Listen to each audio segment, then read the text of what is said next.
Rhodes Show. Turn up your mind. So tomorrow, the House Judiciary Committee will consider the first assault weapons ban put before Congress in decades. And this bill would ban the sale, the transfer, the import, and manufacture several models of semi-automatic weapons. And it has a real chance of actually making its way to the House floor. Joining us now is the congressman who co-sponsored that bill, Congressman David Cicilline, a Democrat from Rhode Island, who actually sits on the Judiciary Committee. He also chairs the Congressional LGBTQ plus Equality Caucus. Congressman Cicilline, thank you so much for joining us tonight. You're taking a step towards getting an assault weapons ban passed in the House tomorrow for the first time in decades, and that should be commended. And Democrats in the House have been very busy passing other legislation to protect the rights to things like marriage and abortion. My question to you tonight, sir, is what do you say to people who might claim that the legislative work that the Democrats are doing in the House is symbolically important, but is not enough considering the inability to actually pass the legislation in the Senate? Well, thank you for having me on tonight. Look, the House is going to continue to do its work, and we have been very focused on a whole range of issues, driving down the costs for working families, addressing climate issues, addressing the scourge of gun violence, making sure people have rights to marry and to contraception. So we have a lot of legislation which is pending in the Senate. And we're always challenged by the rules of the Senate that require 10 Republicans to join us in this work.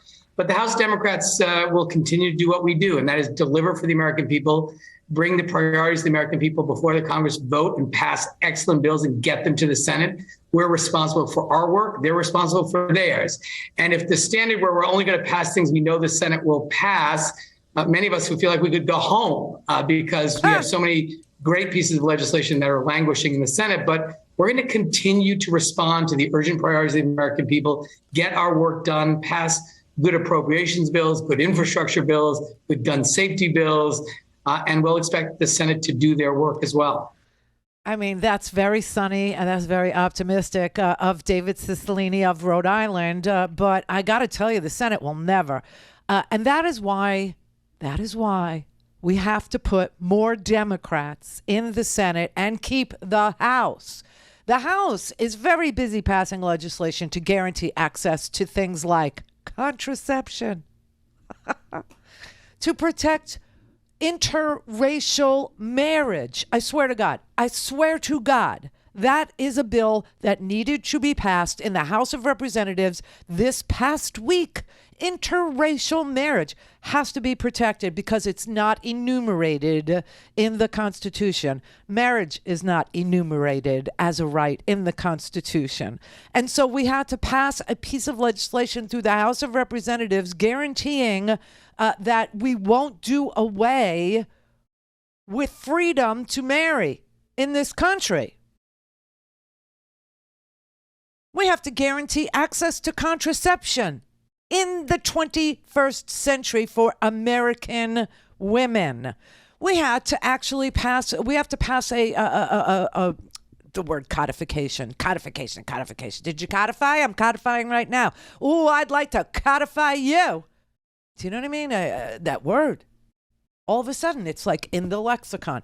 Yeah, but we had to pass some sort of a federal protection of civil liberties in this country. The right to travel from state to state. If you're a woman person, if you're a female person, we have to actually ban assault weapons. Now, mass shootings are a wholly American problem. So I think it requires a completely American solution, which is what they're trying to do. But the Senate, never going to happen. It's not going to happen. But, you got some Republicans that need replacing and could be replaced in just 3 short months. You got Chuck Grassley over there in Iowa, 88 freaking years old, 88 years old. And he's running against a Navy admiral named Michael Franken, who is totally suitable to be a United States Senator.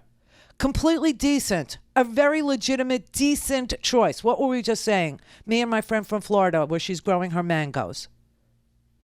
I love that she does that.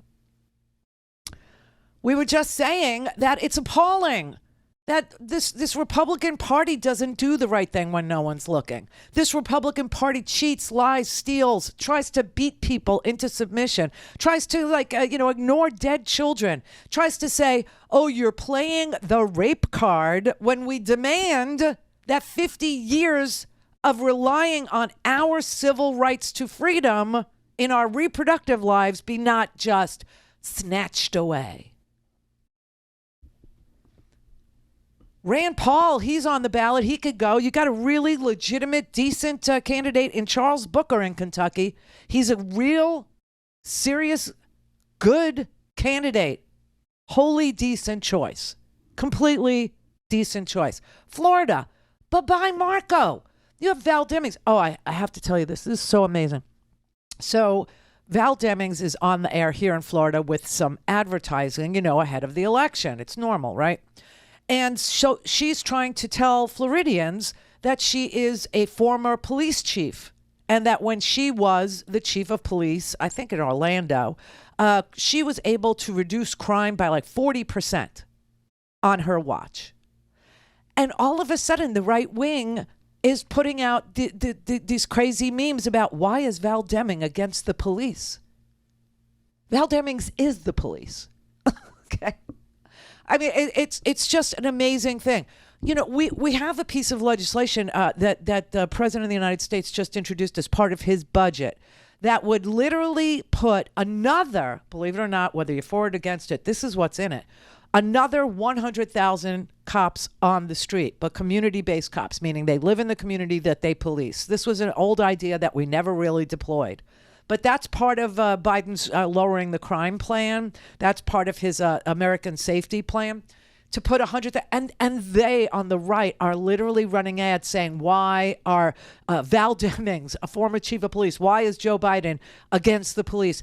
Even when we show you video of miscreants, of Republican miscreants, beating police officers with Blue Lives Matter flags, somehow it's still okay to say or suggest or imply that people who have been chiefs of police, people who are the chief law enforcement officer of the United States, are somehow anti-police. People who literally shove billions of dollars into states, into communities to get community policing are somehow anti-police. It's an amazing thing. But you've got a legitimate candidate in Val Demings to replace Marco Rubio.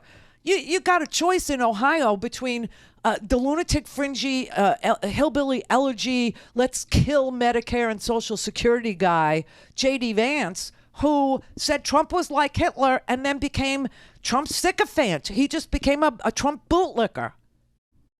Versus a military man, Tim Ryan, who's already served in government. He's been in the House. PA, you have an awesome, candidate. John Fetterman is the right man at the right time in the right place for this. And he's running against this fraud, this miracle cure, promoting, fined, literally civil sued, provably, demonstrably fraudulent guy who lives in New Jersey and votes in Turkey, but wants to be a senator from Pennsylvania. I mean, the choices here are pretty plain, if you ask me. Ron Johnson, you should get rid of him too, Wisconsin. You've got Mandela Barnes over there in Wisconsin. You got North Carolina. You got Sherry Beasley. She's a former Supreme Court justice, Sherry Beasley is.